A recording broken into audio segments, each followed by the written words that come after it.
Welcome to novels Urdu library. یہ novel میری ایک بہت ہی اچھی ریڈرز نایاب کے پرزور اسٹار پر میں دوبارہ سے پھر پوسٹ کر رہی ہوں۔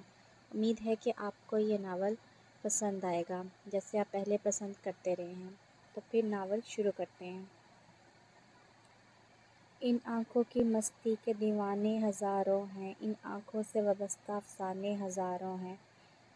باہر بڑے سے ہال نما کمرے میں بھانت بھانت کے مرد اور رقص کرتی دوشیزیں اپنی ہوش ربا حسن سے ہر مرد کی آنکھوں کی ٹھنڈک بنی ہوئی تھی۔ وہاں موجود ہر مرد اپنی اپنی ہوس مٹانے کو بیٹھا تھا۔ پورے ہال کمرے میں خوبصورتی بکھری پڑی تھی۔ ناچ گانا گھوڑیوں کی جھنکار پورے ماحول میں گونج رہی تھی۔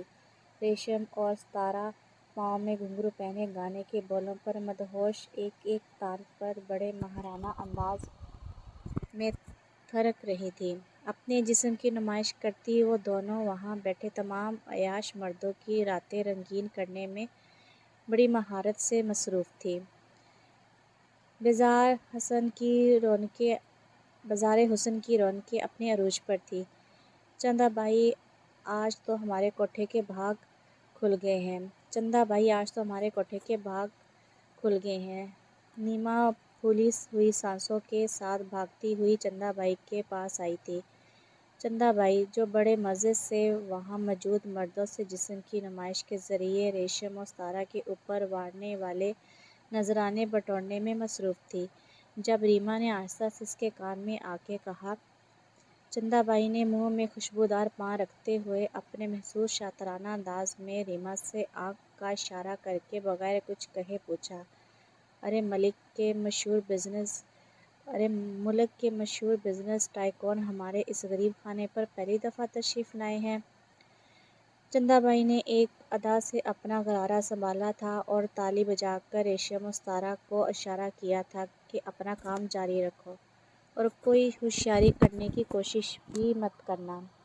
وہ دونوں اس کی تالی کی بجانے کے انداز میں دی جانے والی دھمکی سے اچھی طرح واقف تھی۔ آداب صاحب، آپ کیسے آج ہمارے غریب خانے کو رونق بخشی دی؟ چندا بھائی اٹھالتے ہوئے بولی تھی۔ اس کا پورا وجود دعوت نظارہ پیش کر رہا تھا۔ زیادہ سوال کرنے کی اجازت تو میں اپنے باپ کو بھی نہیں دیتا، وہ چندا بھائی کو دیکھتے ہوئے درشت لہجے میں بولا۔ چندا بھائی نے اوپر سے نیچے تک سامنے موجود 30-32 کے درمیانی عمر کے مرد کو دیکھا۔ اس کی سحرانہ پرسنالٹی، اونچا لمبا قد اور کثرتی جیسا مت وہاں موجود چندا بھائی کے ساتھ ساتھ ریما کو بھی چونکا رہی تھی۔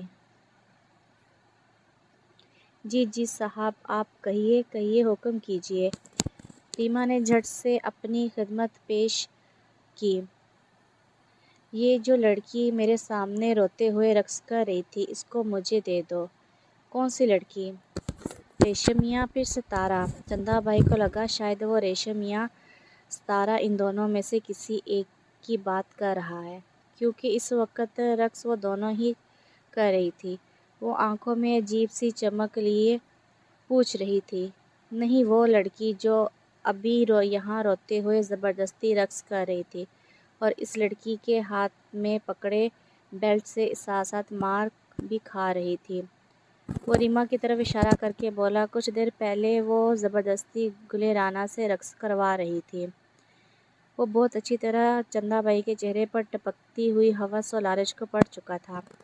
وہ خود ایک شاطر اور رنگین مزاج مرد تھا، حسن اس کی کمزوری تھی۔ وہ فٹ بال لے کر اپنے گھر کے ساتھ والے بنے خوبصورت بنگلے کا کھلا دروازہ دیکھ کر بہت حیران ہوا تھا، کیونکہ اس نے اپنی 12 سالہ زندگی میں کبھی بھی خالہ کے گھر کا دروازہ کھلا نہیں دیکھا تھا۔ وہ بھاگتا ہوا اندر داخل ہوا تھا۔ خالہ جانی کہاں ہیں آپ؟ دیکھیں میں آ گیا۔ وہ زور زور سے آوازیں دیتا پورے گھر میں عائزہ کو ڈھونڈ رہا تھا۔ وہ اس کو آوازیں دیتا ڈھونڈ ہی رہا تھا کہ اچانک اس کو بہت زور سے عائزہ کی چیختی ہوئی آواز سنائی دی تھی۔ وہ پریشان سا بھاگتا ہوا سیڑھیاں چڑھ رہا تھا۔ خالہ جانی کیا ہوا؟ دل جانی کہاں ہیں آپ؟ مسلسل آئزہ کو آوازیں دے رہا تھا۔ آئزہ کی چیخوں کی آوازیں مزید بلند ہوتی چلی گئی تھی۔ وہ اوپر اس کے کمرے کے باہر کھڑا ہوا زور زور سے دروازہ پیٹتا رہا۔ اس نے کی ہول سے اندر دیکھنے کی کوشش کی تھی۔ سامنے نظر آتا بہت دھندلا سا منظر جو اس کی آنکھوں نے دیکھا تھا وہ اس ننھے سے بچے کی معصومیت کو تباہ کرنے کے لیے کافی تھا۔ وہ روتا چلاتا اپنے گھر بھاگتا ہوا گیا اور اپنے ماں باپ کو کسی طرح کھینچ کھانچ کر لے کر آیا تھا۔ کمرے میں موجود جو بھی شخص تھا وہ کھڑکی کے راستے اپنی حوث مٹا کر بھاگ چکا تھا۔ بابا نے اس کو اپنے پاس رکھنے کا کہا تھا اور ماما کو اندر جانے کا اشارہ کیا۔ سمیرا جیسے ہی اندر گئی اس کی چیخیں بلند ہونے لگی تھی۔ اندر کا منظر بہت ہی بھیانک تھا۔ سمیرا نے تیزی سے اس کے وجود پر چادر ڈالی تھی اور پھر اپنے شوہر حسن کو اندر آنے کا کہا۔ آئزہ بغیر کسی لباس کے مردہ حالت میں پڑی تھی۔ وہ دونوں آئزہ کو لے کر کمرے سے جا چکے تھے جب وہ روتے ہوئے اپنی خالہ کا دوپٹہ اٹھانے کے لیے بڑھا تھا۔ دوپٹے کو اٹھانے کے بعد زمین پر موجود سلور کلر کے بریسلٹ نے اس چھوٹے سے لڑکے کی توجہ اپنی طرف مبذول کر لی تھی۔ کتنی دیر ہو گئی ہے نہ جانے ابھی تک بارات نہیں آئی، امی پریشان سی ڈریسنگ روم کے اندر آ کر بولی تھی۔ آ جائے گی، آپ پریشان نہ ہوں، احمد صاحب نے اپنی بیگم کو دلاسا دیا، جبکہ اندر سے ان کا دل خود ڈر رہا تھا۔ نہ جانے کیا تھا جو ابھی تک بارات نہیں آئی تھی۔ نہیں احمد، ٹائم تیزی سے گزر رہا ہے، مجھے تو ہول اٹھ رہے ہیں۔ امی کے چہرے سے پریشانی واضح تھی۔ پریشان تو وہ بھی بہت زیادہ ہو رہی تھی۔ آخر کیا بات تھی جو بارات ابھی تک نہیں آئی تھی۔ احمد صاحب نے کئی دفعہ فون ملایا تھا مگر ہر دفعہ فون بند جا رہا تھا اور پھر وقت گزرتا گیا، مہمان ایک ایک کر کے چلے گئے، پورا ہال خالی ہو چکا تھا۔ بارات کو نہ آنا تھا نہ کوئی باراتی آیا۔ وہ بڑی صفاقی سے اس کے وجود کی کرچیاں بکھیر کر بڑے آرام سے اس کے ماں باپ کی عزت کا جنازہ نکال کر غائب ہو چکا تھا۔ اس کو بدنامی کے خوفناک اندھیروں میں دھکیل کر وہ نہ جانے کہاں جا چکا تھا۔ میں اپنی اسٹڈیز مکمل کرنے کے لیے 2 سال کے لیے مانچسٹر جانا چاہتا ہوں۔ زید اپنے بڑوں کے سامنے بیٹھا کھانا کھاتے ہوئے بول رہا تھا۔ ہاں تو چلے جاؤ، دادا نے کچھ لمحے سوچنے کے بعد زید سے کہا۔ دادو یو آر گریٹ، زید نے ان کے گلے کا ہار بن کر بولا۔ وہ جانتا تھا کہ اگر ایک دفعہ دادا مان گئے تو بابا اور ماما بھی مان جائیں گے۔ کھانے کی ٹیبل پر بیٹھے سبھی فریق خاموشی سے دادا پوتے کی گفتگو سن رہے تھے۔ بھائی طاہر اور زرار امیر پوتے کو پڑھنے کے لیے جانے دو، اب بھی کوئی بحث نہیں سنوں گا۔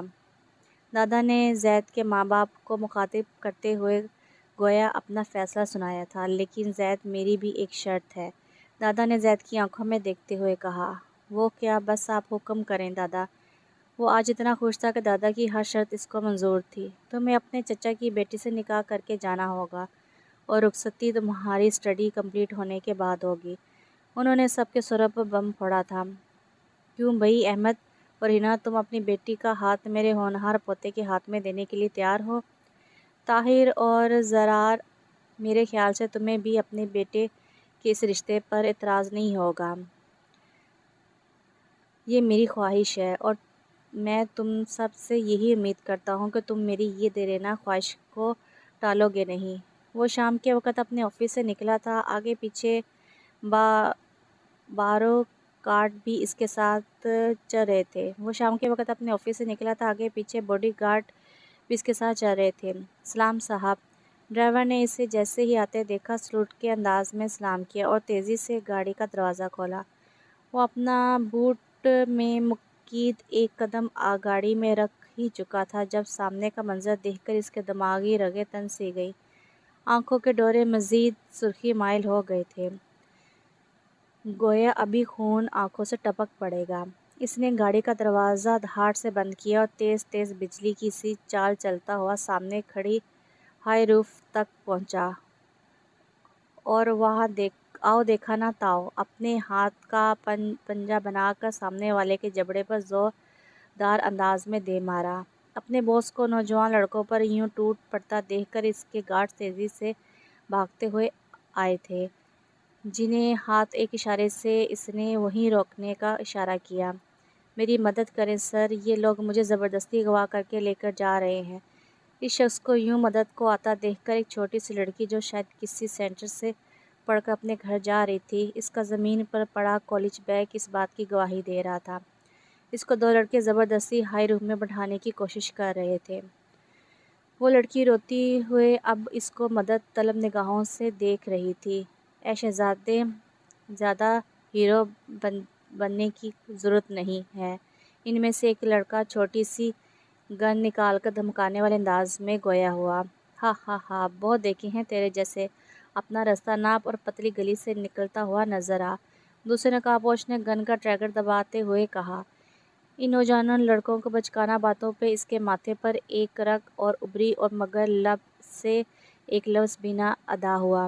وہ ایک حقیر سی نظروں کے ہتھیاروں پر ڈال کر جب گویا ہوا تو بس اتنا کہ اس لڑکی کو چھوڑ دو۔ اے بہت ہوگی تیری بک بک، چل اب نکل یہاں سے۔ ان میں سے ایک لڑکا تحریم خان بن کر بولا۔ چپ کر جا، مجھے لگ رہا ہے یہ جیسے ہمارے ملک کے مشہور سیاستدان میر سعد ان کا بیٹا ہے جو ابھی بھی لندن سے پڑھ کر آیا ہے۔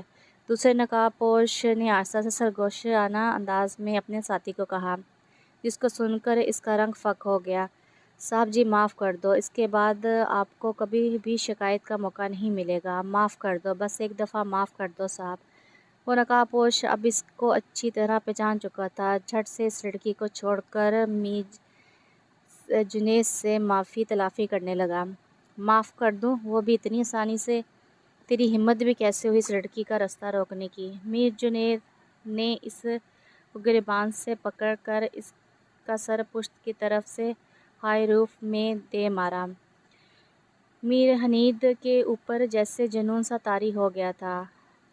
اس نے اس کے ساتھ ساتھ موجود شخص کی بھی ٹھیک ٹھاک ٹھکائی کر دی تھی، جیسے دنیا میں سارے گناہوں کے مجرم یہ دو ہی تھے۔ دونوں کو مار مار کر آدھے منہ کرنے کے بعد میر حنید نے اپنا ہاتھ روکا اور ایک ادا سے کوٹ کا بٹن بند کیا جو مار پیٹ سے کھل گیا تھا۔ پھر یکلخت مڑا اور اپنے گارڈز کو اشارہ کیا، جس کا مطلب وہ بخوبی جانتے تھے کہ اب ان دونوں نقاب پوش کو ٹھکانے لگانا میر ہادی کی حویلی کا اندھیرا تہہ خانہ تھا۔ اٹھاؤ ان دونوں کو۔ وہ دونوں زمین پر خون سے لت پت حالت میں پڑے ہوئے تھے۔ گارڈز نے ترہیم بھری نظروں سے دونوں کی طرف دیکھا اور اٹھا کے لینڈ کروزر میں ڈالا۔ میر حنید نے روتی ہوئی لڑکی کو اپنے ساتھ گاڑی میں آنے کا اشارہ کیا۔ شکریہ آپ کا، بہت بہت۔ وہ لڑکی میر کی گاڑی سے اترتے ہوئے اس کا شکریہ ادا کرنا نہ بھولی۔ آج کے بعد محتاط رہنا، یہ دنیا درندوں اور وحشیوں سے بھری ہوئی ہے اور یہ میرا کارڈ ہے۔ اگر کبھی بھی دوبارہ ایسی صورتحال کسی کے ساتھ بھی پیش آئے تو مجھے بتانا۔ میر حنید نے اس کو اپنا وزٹنگ کارڈ دے کر گھر کے اندر جانے کا اشارہ کیا۔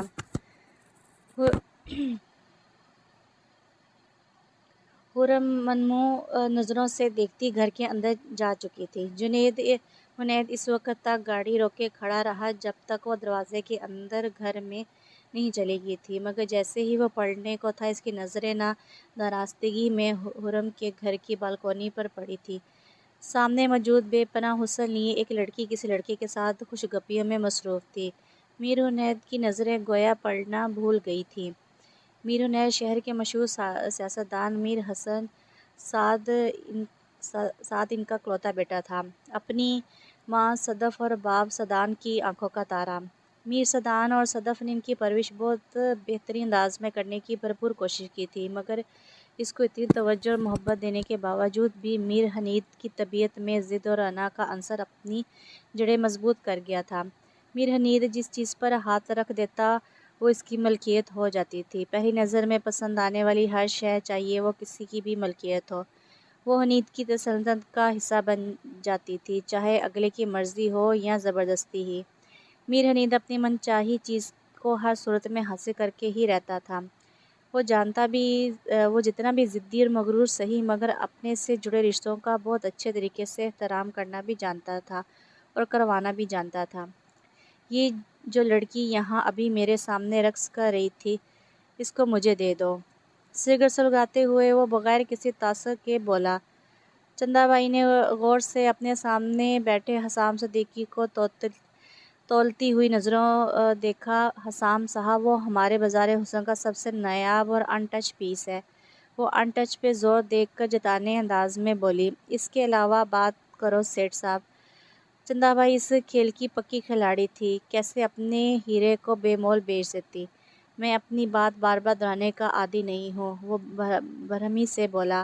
حسام صاحب، گل رانا نے پرسوں ہی 18واں برس میں قدم رکھا ہے، اور یہ جو رقص ابھی آپ نے دیکھا، یہ گل رانا کی زندگی کا پہلا رقص تھا۔ میں اس کو اب بھی کئی دفعہ اپنی مرضی سے کیش کروں گی، اس لیے تو میں نے اس کے معصوم حسن کو ابھی تک اتنا عطیہ سے سینچ کے رکھا ہے۔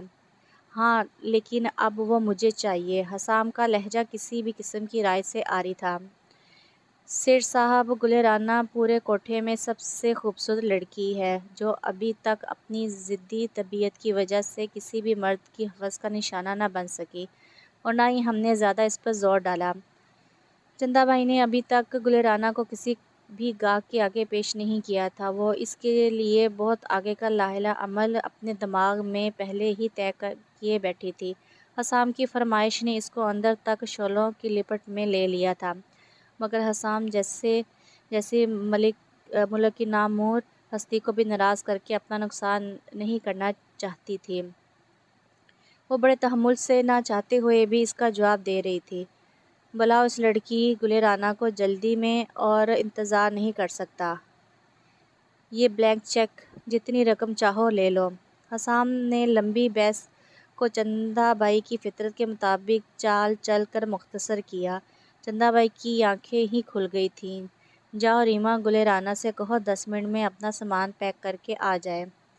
1 منٹ، یہ کس نے کہا کہ میں اس کو سامان کے ساتھ لے کر جاؤں گا؟ وہ اپنی مغرورانہ آنکھوں میں غیظ و غضب لیے بول رہا تھا۔ اے لڑکی، اس سے کہو بس جس حال میں ہے ایک چادر خود پر لے کر آ جائے۔ وہ ریما کو انگلی سے اشارہ کرتے ہوئے بولا۔ جا، جس حال میں ہے لے آ۔ چندا بائی نے اپنی لومڑی جیسی مکار آنکھوں کو نچاتے ہوئے بولا۔ حسام غصے میں آ کر پلٹ ہی نہ جائے۔ ریما نے نظروں سے چندا بائی کو دیکھا، اس کا اشارہ ملتے ہی گل رانا کو لینے چلی گئی۔ ماضی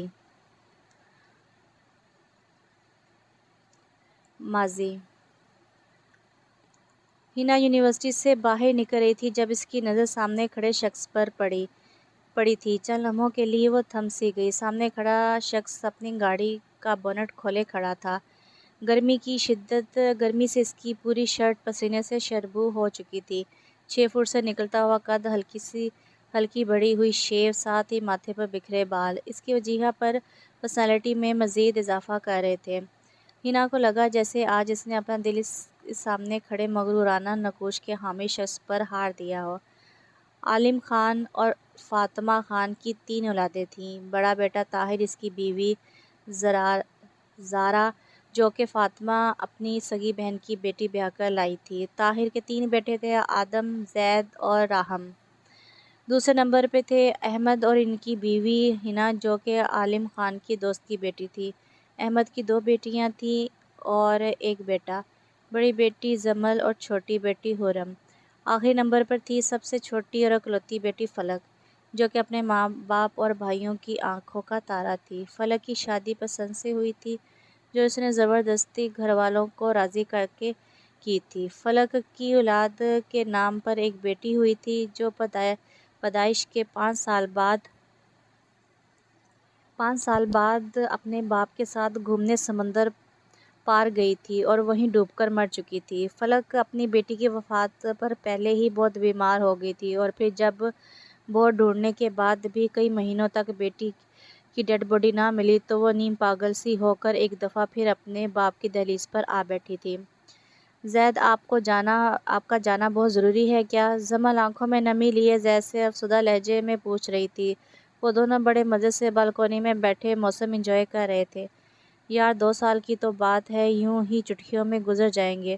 اور پھر یہ بھی تو دیکھو، ہم دونوں نے کتنی رازداری سے داؤد سے کہہ کر سب کو اپنے نکاح کے لیے بھی منا لیا ہے۔ زید، پہلی بار آپ اتنے دور جا رہے ہیں تو آپ سے کبھی اتنے زیادہ عرصے کے لیے دور بھی نہیں رہی ہوں۔ زمل کا چہرہ مرجھایا ہوا تھا، وہ واقعی اپنی 20 سالہ زندگی میں زید سے کبھی اتنی طویل عرصے کے لیے دور نہیں رہی تھی۔ وہ شروع سے ہی جوائنٹ فیملی سسٹم میں رہتے آ رہے تھے۔ 1000 گز کے بنگلے میں بھی 2 حصے کیے گئے تھے، جس میں ایک طرف طاہر اور دوسری طرف احمد کی فیملی رہائش پذیر تھی۔ عالم خان اور فاطمہ خان احمد والے پورشن میں رہتے تھے، جبکہ فلک کو طاہر نے اپنے پاس رکھا ہوا تھا۔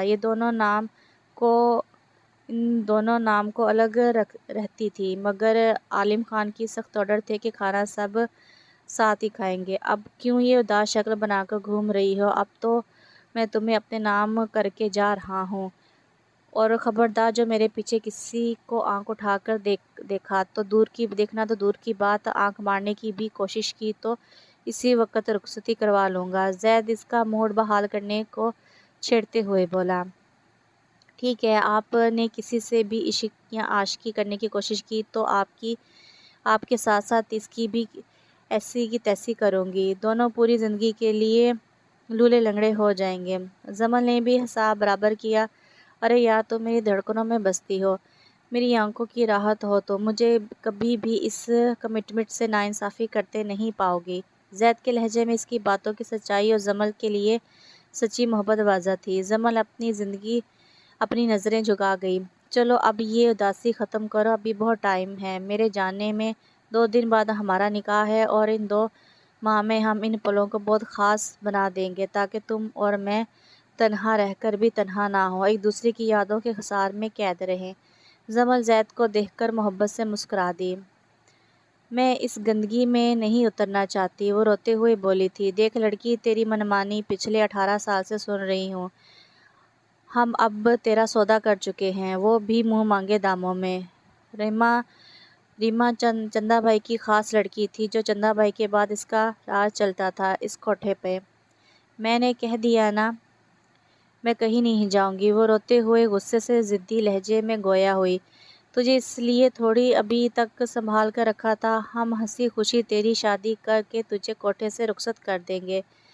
ریما مکروہ ہنسی چہرے پر لیے اپنی غلیظ نظروں سے اس کو دیکھ رہی تھی۔ تھوڑی دیر ہی گزری تھی کہ گل رانا کو اپنے بے جان مقدمہ ان کے جسم کے بے پاروں سے لڑتے ہوئے کہ جب حسام نے بغیر کسی دستک کے کمرے میں قدم رکھا، ریما